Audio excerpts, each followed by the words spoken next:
I still remember the exact moment my world collapsed. It was Tuesday morning, 9:47 a.m., when my phone buzzed with a call I'd been dreading for months. Dad's cancer had finally won, and Mom's voice on the other end was barely a whisper through her tears. My hands shook as I hung up, staring at my computer screen where quarterly reports blurred into meaningless numbers. I walked straight to Margaret's corner office, my heart hammering against my ribs.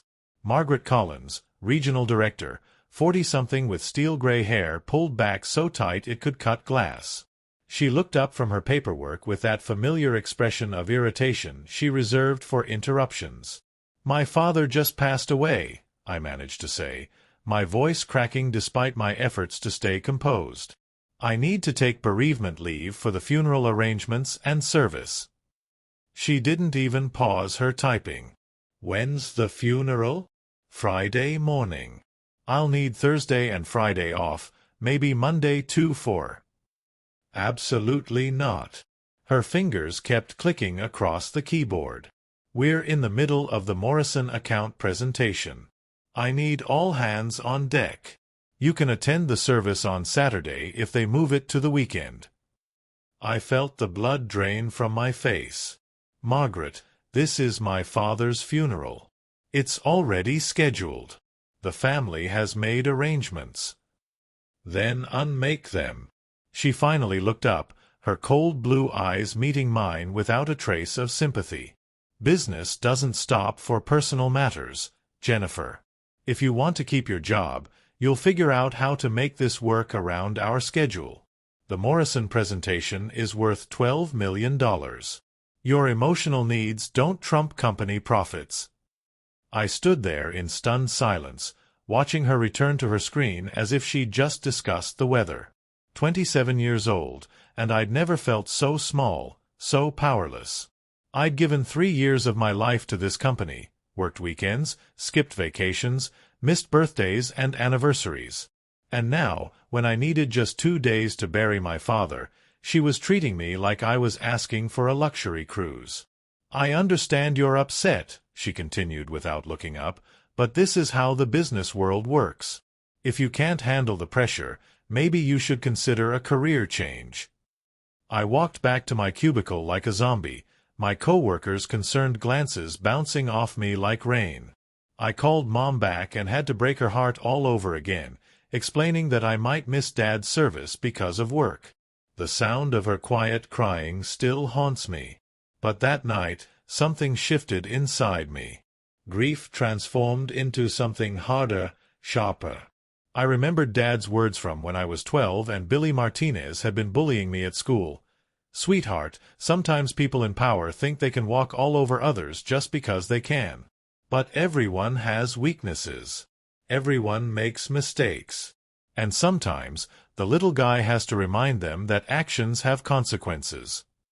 I'd never really understood what he meant until that night, sitting at my laptop with Dad's voice echoing in my memory.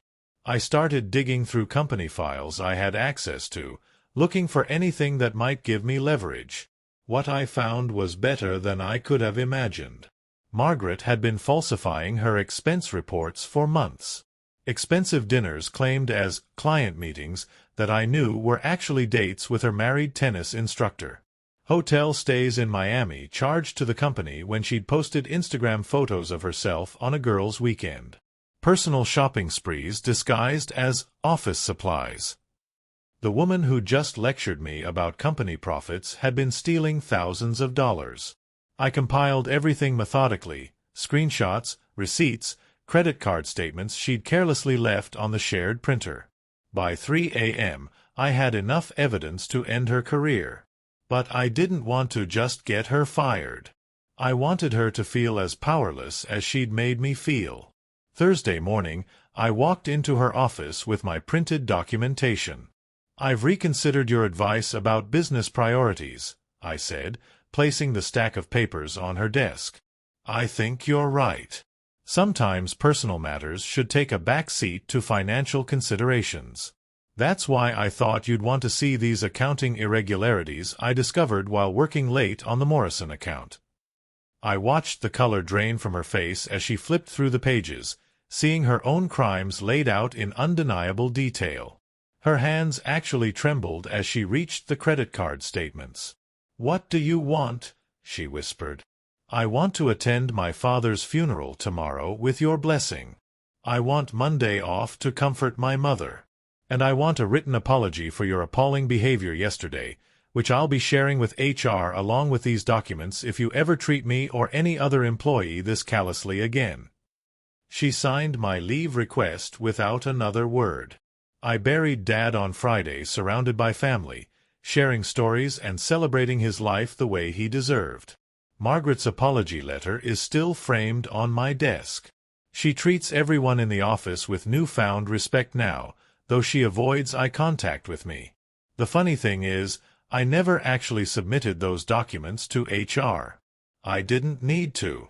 Sometimes the threat of consequences is more powerful than the consequences themselves. Dad taught me that bullies only understand one language: strength. That night, I learned to speak it fluently.